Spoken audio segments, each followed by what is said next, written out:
America Canada టూర్లో ఉన్నటువంటి లోకేష్ వివిధ పెట్టుబడిదారుల్ని కలుస్తున్నారు. అందులో డీప్ టెక్ ఇన్నోవేషన్ హబ్ ఏర్పాటు చేయమని చెప్పేసి వెంచర్ క్యాపిటల్ సంస్థ Celesta VC managing partner Arun కుమార్తో భేటీ సందర్భంగా అడిగారు. ఏపీలో Celesta capital deep tech innovation hub ఏర్పాటు చేయమని సూచించారు. సెమీకండక్టర్, ఏఐ, క్వాంటమ్ కంప్యూటింగ్ రంగాల్లో పెట్టుబడి పెట్టమని కోరారు. దేశంలోనే తొలిసారిగా ఎస్కో అకౌంట్ విధానాన్ని ప్రారంభించామని ఈ సందర్భంగా గుర్తు చేసుకొచ్చారు. అదే సందర్భంలో వివిధ సంస్థలతో వరుసగా సమావేశాలు అవుతున్నారు. ఆంధ్రప్రదేశ్లో పెట్టుబడులు పెట్టమన్నటువంటి కోరికలు వరుసగా వాళ్ళ నోటీస్కి తీసుకెళ్తున్నారు.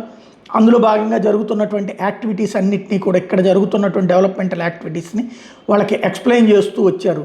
రాబోయేటటువంటి రోజుల్లో మరింత సీరియస్గా వెళ్తున్నాము కాబట్టి ఈ సందర్భంలో పెట్టుబడులు పెడితే కనుక దానికి సంబంధించినటువంటి ప్రయోజనం మీరు పొందుతారు, అట్లాగే మా రాష్ట్రం కూడా పొందుతుందని చెప్పుకొచ్చారు. శాన్ ఫ్రాన్సిస్కోలో electrolyzer integrated green hydrogen contract సేవలు, గ్రీన్ హైడ్రోజన్ ఉత్పత్తి కోసం ఎలక్ట్రోలైజర్ను తయారు చేసే అంతర్జాతీయ సంస్థ Ohmium chief science and technology officer Okkalingam కురుప్పయ్యతో భేటీ అయ్యారు. ఆంధ్రప్రదేశ్లోని ఇండస్ట్రియల్ జోన్లో కృష్ణపట్నం లాంటి ఎలక్ట్రోలైజర్ తయారీ కర్మాగారాన్ని ఏర్పాటు చేయమని అడిగారు. అదే సందర్భంలో రిగెట్టి కంప్యూటింగ్ చీఫ్ టెక్నాలజీ ఆఫీసర్తో భేటీ అయ్యారు.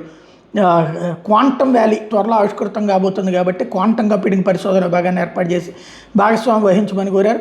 ఏపీ ప్రభుత్వ డిజిటల్ మౌలిక సదుపాయాల ప్రాజెక్టులో రిగెట్టి క్రౌడ్ క్వాంటమ్ని వ్యవస్థను అనుసంధానించమని చెప్పి కోరారు. ఇంకొక వైపున వచ్చేటప్పటికి సేల్స్ ఫోర్స్ ఎగ్జిక్యూటివ్ ఏదైతే వైస్ ప్రెసిడెంట్ రమేష్ రాగినేనితో మీటింగ్ అయ్యారు. డేటా సిటీగా అవతరిస్తున్నటువంటి నేపథ్యంలో విశాఖ మహానగరం ఇప్పటికే గూగుల్, రిలయన్స్, సిటీ వంటి సంస్థలు డేటా సెంటర్లు పెద్ద ఎత్తున పెట్టుబడులు పెడుతున్నాయని ఈ సందర్భం గుర్తు చేశారు. విశాఖలో sales force global capability centre, R&D centre ఏర్పాటు చేయమని కోరారు అటు వాళ్ళని కూడా. ఇంకోవైపున క్లౌడ్ సెక్యూరిటీ సేవల్లో పేరెన్నికైన జెడ్స్కాలర్ CEO జే చౌదరితో భేటీ అయ్యారు. విశాఖపట్నానికి ప్రపంచవ్యాప్తంగా పెద్ద ఎత్తున వస్తున్నారు కాబట్టి విశాఖపట్నంలో సైబర్ సెక్యూరిటీ కోసం జెడ్స్కాలర్ ఆధ్వర్యంలో R&D సెంటర్, డెవలప్మెంట్ సెంటర్ని ఏర్పాటు చేయమని వాళ్ళని అడిగారు. అదే సందర్భంలో San Francisco consulate general of India Srikar రెడ్డితో కూడా భేటీ అయ్యారు. స్పీడ్ ఆఫ్ డూయింగ్ బిజినెస్ ఆంధ్రప్రదేశ్లో ఉంది కాబట్టి 18 నెలల్లో 20 లక్షల కోట్ల పెట్టుబడులు వచ్చినాయి కాబట్టి మిగతా వాళ్ళని కూడా ఇక్కడికి వచ్చేలాగా ప్రోత్సహించమని కోరారు.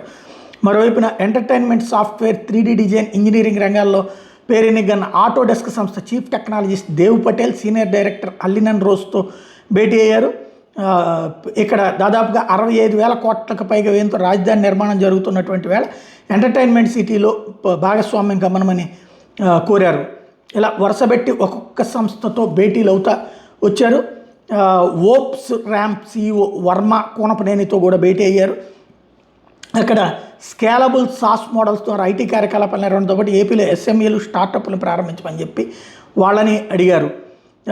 అలాగే ఆంధ్రప్రదేశ్ని క్రియేటివ్ ఎకానమీ, టూరిజం, డిజిటల్ ఇన్నోవేషన్స్లో గ్లోబల్ హబ్గా తీర్చిదిద్దాలని లక్ష్యంగా పెట్టుకున్నాం. AI ఆధారిత వర్చువల్ స్టూడియోలు లీనమై AR, VR థీమ్ పార్కులు, ప్రపంచ సహ ఉత్పత్తి సౌకర్యాలు ఏర్పాటు చేసి అత్యాధునిక ట్రాన్స్మీడియా నగరంగా తీర్చిదిద్దాలని భావిస్తున్నాం అంటూ ఈ మేటర్ క్రియేటర్ ల్యాండ్ ప్రాజెక్ట్ అమరావతిని సాధ్యమైన త్వరగా ప్రారంభించమని చెప్పేసి creative land Asia founder Sajan Raj కురుప్ని కోరారు. అలాగే అంతర్జాతీయ స్థాయి వెంచర్ క్యాపిటల్ సంస్థ Celesta VC managing partner Arun కుమార్తో కూడా భేటీ అయ్యారు.